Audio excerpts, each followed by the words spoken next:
Hello mga kamami, handa na ba kayo sa ating ulam idea? So ayan guys, simulan natin sa pag-iinit ng dahon ng ating saging. Nagagamitin syempre natin mamaya pambalot ng ating ulam na dilis. Yan nga pala, unti-untiin natin yan. At meron tayong sibuyas, bawang at luya. So lagi nyo nakikita yan sa aking vlog. At syempre, bilisan natin ang paghihiwa ng ating luya. So ayan guys, fast forward na natin yan guys. So hiwain lang natin sila at gumamit pala tayo ng 2 ulo ng sibuyas at 1 ulo ng bawang para mas malasa ang ating pagluluto. Huwag natin titipirin yan guys kung sa atin din naman tayo na ang magbe-benefit niyan. So ayan guys, gumamit din tayo ng tiyanin ng bawang para mas maganda ang ating pagbabalat. Hindi hassle at mas mabilis talaga.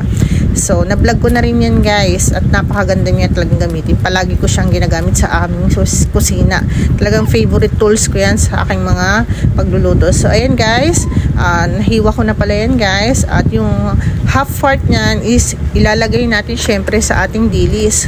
So yung another part niyan, itatoppings natin mamaya. Yan guys ang ating sekreto para mas malasa at mag-bind yung ating paksiw mamaya. Nasa loob na ng dahon yung mga ingredients niya. So syempre, mekos-mekos natin yan. Lagyan natin ng pampalasa. Syempre, hindi ko na rin siya sinaba dito.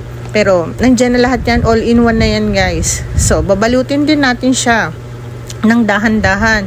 So kung makikita nyo yan guys, pahaba natin siya ginamit at tiklupin natin ng bawat dulo niya para hindi lalabas ang ating dilis mamaya pag natin pinakuluan, kasi pag gumulo yan medyo magkakaroon ng impact yung pagkulo. So kailangan natin maganda yung pagkakaipit dyan. So ayan guys, ulit-ulitin lang natin yung process na to guys until ma-meet natin yung mga maubos natin yung dahon ng saging. So meron nga pala ako dyan excess part ng dilis. So tinappings ko na lang siya kasi wala na akong choice kundi yun na lang aking gagawin.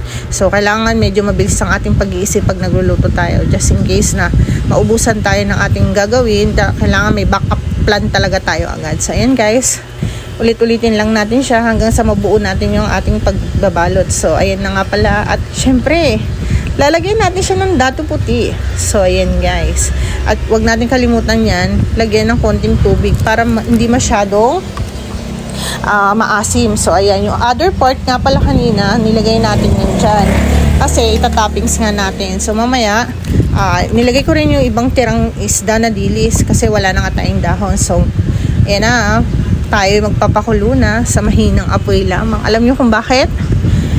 Kasi kapag mas mahinang apoy, mas firm yung pagluluto ng ating pagluluto. Pagluluto ng pagkain. Tandaan nyo yan guys huwag tayo magmamadali ng ating pagluluto ng pagkain. Just in case palagi tayo dyan magkakamali talaga. So meron din pala tayong nilagay na okra. So tinappings natin siya guys kasi gusto namin na may okra ang aming paksiw. So ayan guys, naglagay din tayo ng siling berde at mamaya maglalagay tayo ng siling pula.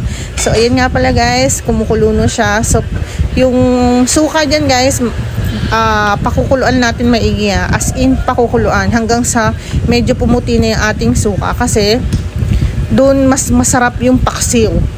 Yun yung ideas nito guys, mas matagal, mas masarap na pagpapakulo. So ayan guys, 'di ba medyo medyo maputi-puti na ang ating sabaw kasi nagbabind na lahat yung sabaw niya sa mga ingredients na nilagay natin. So nandiyan na lahat. So meron nga pala ako dyan guys nilagay na mantika sa ibabaw. Kung makikita nyo, pag nakakain kayo sa ibang mga paksiw, medyo may mantika siya. So hindi tayo naggisa. Kumbaga itatoppings natin yung mantika sa ibabaw ng paksiw. So ayan guys, kung mapapanood nyo, napakasimple lang nito guys itong ating pagbablog na ulam. Kaya ito lamang aking video for today. Salamat sa panonood guys.